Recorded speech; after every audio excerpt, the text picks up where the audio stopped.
She caught me staring in class and said, "You're distracted." I smiled and whispered back, "Because you're the lesson." That was the moment everything changed. I never meant to get distracted in her class. At least, not the way I did. When I first walked into that lecture hall, I thought it would be just another ordinary semester, notebooks, textbooks, a clock ticking too slowly. But then she walked in. My teacher. She wasn't the kind of woman who needed to command attention. She simply had it. Every step she took seemed calm, deliberate, and quietly graceful. Her presence wasn't loud, but it filled the room in a way that made silence feel charged. She had this elegance about her, the kind that comes not from trying, but from simply being. I tried to take notes, I really did. But I couldn't focus on the words on the board when the real lesson was standing just a few feet away.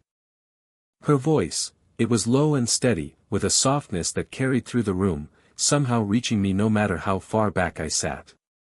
And every time she leaned forward to write something on the board, the faint scent of her perfume, subtle, warm, with a hint of jasmine, drifted in my direction. She noticed, of course.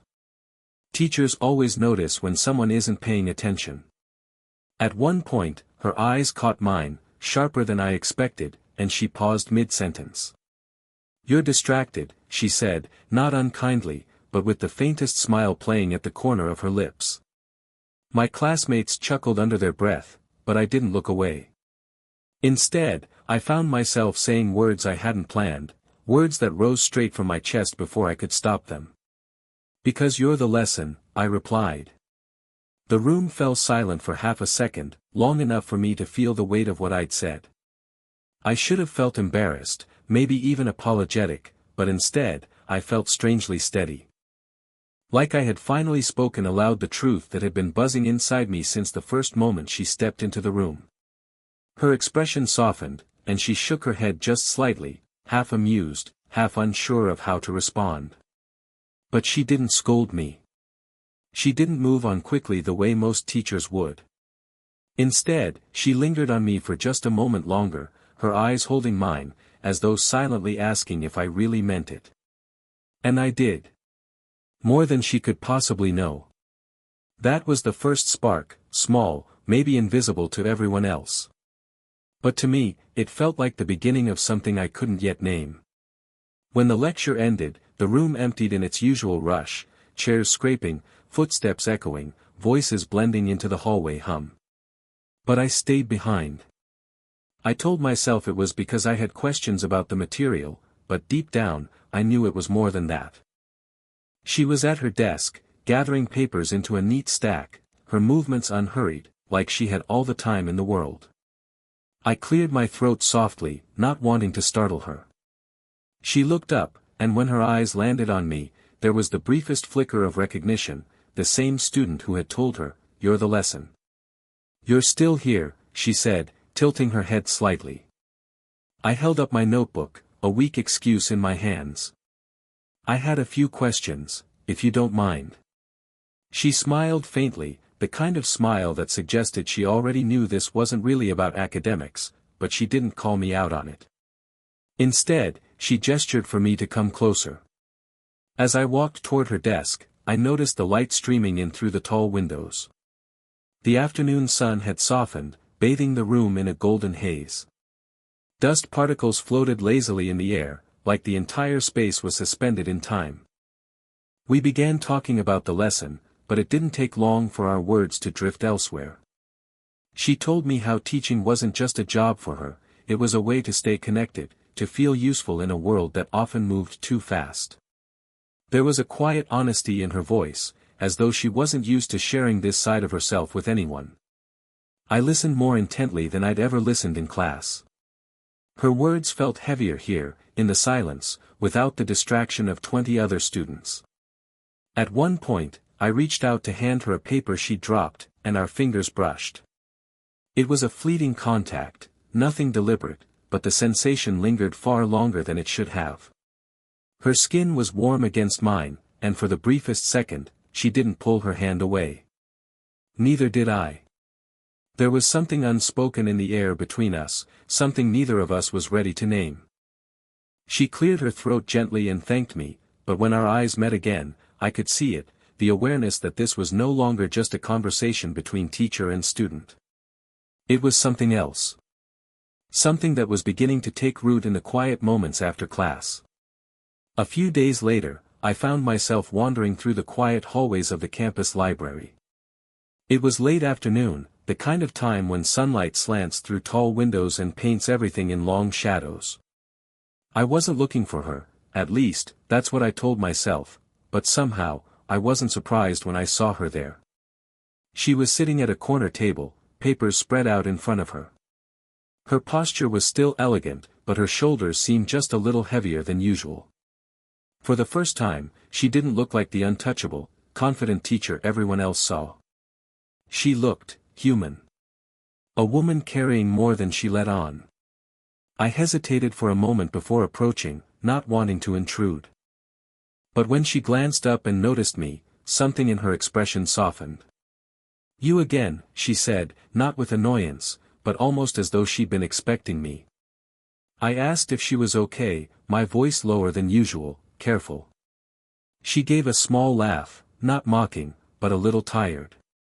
"Some days, the papers pile higher than the patience," she admitted, setting her pen down. Then, almost as if the words slipped out against her better judgment, she added, "It's easy to forget that teachers are people too." Her honesty disarmed me. I sat across from her, and instead of offering advice or trying to fix anything, I just listened. She told me how much she loved her work, but also how it could feel lonely, that students often saw her only as an authority, never as a person with fears, hopes, or quiet doubts. I didn't interrupt. I simply let her speak. And when her eyes finally lifted to meet mine, I held her gaze, steady and present. It wasn't the kind of look a student gives a teacher. It was the kind of look you give someone when you see them, not for their role, but for who they are beneath it. For a long moment, silence hung between us, heavy but not uncomfortable. Then she reached across the table, her hand brushing lightly against my forearm. The touch was brief, almost tentative, but the warmth of it spread through me like a current. "Thank you," she whispered, almost too soft to hear. That small gesture, her hand on mine, the way her guard lowered for just a breath, felt more intimate than anything that had passed between us so far. It was the kind of moment that doesn't need to be spoken about, because it lingers on its own. And I knew, as I left the library that evening, that something had shifted between us. We were no longer just teacher and student. We were two people beginning to share pieces of ourselves we didn't show to anyone else. It was supposed to be just another study session. She had offered to review some of the material with me after hours, and I agreed, though if I was honest with myself, I wasn't sure I cared as much about the notes as I did about the chance to sit across from her without the noise of a classroom. The room we met in was small, tucked away at the end of the hallway. Only one lamp lit the space, casting a warm, golden pool over the table where we spread our books. The building was almost empty by then, no footsteps in the corridor, no voices filtering through the walls. Just us, and the faint scratching of pens against paper. She leaned over to glance at my notes, her sleeve brushing my arm as she pointed at something I had written. It was nothing, just fabric against fabric, but my pulse picked up all the same. The closeness was dizzying in its simplicity. I could feel the faint warmth radiating from her, the way her hair caught the lamplight, how her voice softened when she spoke just inches away from me. I tried to keep my eyes on the page, but they betrayed me. They lingered, on the curve of her smile, on the concentration in her eyes as she explained a passage, on the small lines that spoke of years and experience that I admired more than I could admit. At one point, she must have felt my gaze because she stopped mid-sentence and looked up. Her eyes met mine, steady and searching. I expected her to scold me again, to remind me where the boundaries lay. But she didn't. Instead, the silence stretched between us. A silence so thick, it felt like another presence in the room. She didn't look away. Neither did I. For a few seconds, it was as though we weren't teacher and student at all. We were simply two people, caught in something unspoken yet undeniable. My heart was pounding. Every rational thought told me to break the moment, to look back at my notes, to laugh it off. But I couldn't. I didn't want to. And the truth was, I could see it in her eyes too, that flicker of hesitation, that quiet acknowledgement of the same pull I felt. She finally blinked, lowering her gaze, her voice quieter now when she said, "Let's get back to the notes." But the air had changed. We both knew it. It wasn't just a study session anymore. It was the beginning of something neither of us could pretend not to feel. The rain came suddenly that evening, hammering against the tall windows of the classroom in relentless sheets. By the time I packed up my books, the hallways were already empty, everyone else long gone. I would have left too, but she appeared at the doorway just as I was about to step outside. "You'll be drenched before you get halfway home," she said, her voice calm but edged with concern. I hesitated, glancing at the storm outside. She was right, the rain wasn't letting up any time soon. She motioned for me to come back in, and we found ourselves sitting once again at the desks, the two of us surrounded by the soft echo of water rushing down the glass. For a while, we talked quietly, our words carried by the hush of the storm. She asked about my plans after graduation, I asked about the first time she ever stepped into a classroom as a teacher. It was easy, natural, as if the thunder rolling in the distance had stripped away every unnecessary layer, leaving just us. At some point, she noticed me shiver. Without a second thought, she reached into her bag and pulled out a scarf, soft, pale, faintly carrying her perfume. She leaned forward to wrap it around my neck, and in that moment, the space between us disappeared. Her fingers brushed against my jaw, light as a whisper, yet enough to send a tremor through me. I don't know if she realized how long her hands lingered there, adjusting the fabric, her eyes focused on the knot she was tying. All I knew was that I didn't want her to pull away. So I lifted my hand, gently placing it over hers. The warmth of her skin beneath my palm was grounding, almost electric. She froze, her breath catching just slightly, and our eyes met, so close now, so impossibly close. The world outside vanished. There was only the storm, the dim classroom, and the fragile space between us that felt like it could collapse at any second. We didn't kiss. Neither of us crossed that final line. But in the way her lips parted as if to speak, then didn't, in the way my hand held hers a moment longer than it should have, in the way her eyes softened, not with disapproval, but with something unspoken, it was enough. When she finally drew back, she gave a small, shaky smile, as though reminding both of us of the line we weren't supposed to cross. But in my heart, I knew, the line had already blurred. I couldn't stop thinking about that night in the classroom. The sound of the rain, the warmth of her scarf against my skin, the way her eyes had lingered on mine just a moment too long. It all replayed in my mind like a memory that refused to fade. The next time we met, I felt the weight of it between us. She carried it too, I could tell by the way her voice softened when she greeted me, the way her hands fidgeted with her papers as though she needed something to focus on. We sat across from each other, but neither of us reached for our notes. The silence stretched until I finally broke it. "You make me want to learn," I said, my voice low, steady, though my heart was racing. "Not just your lessons, but you." Her eyes lifted slowly from the papers, locking onto mine.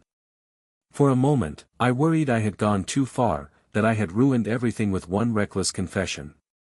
But instead of anger, I saw something else in her gaze, a vulnerability, a flicker of fear wrapped in longing.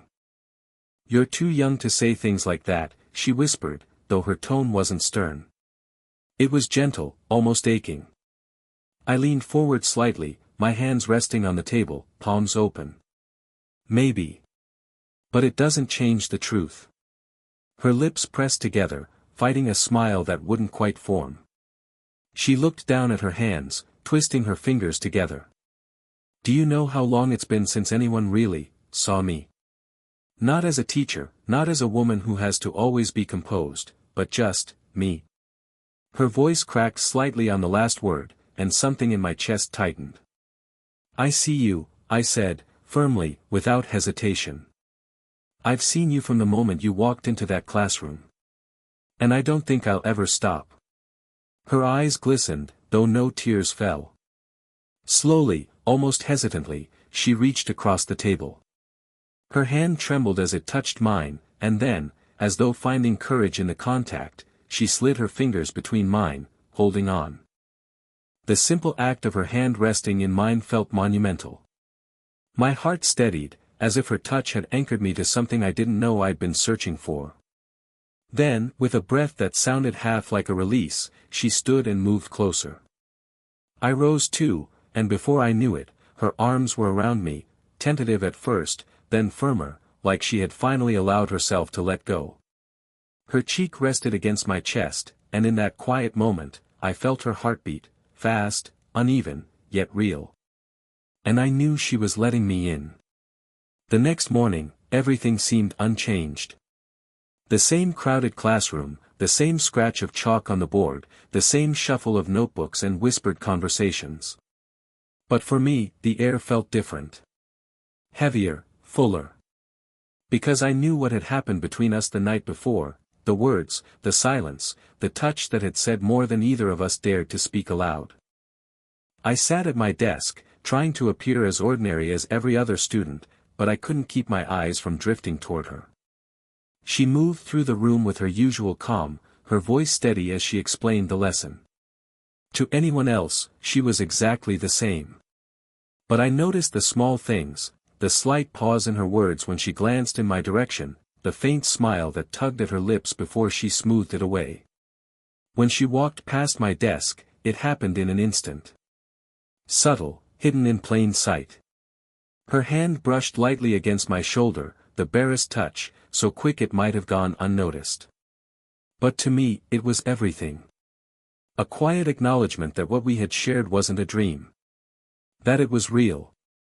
The rest of the class blurred around me.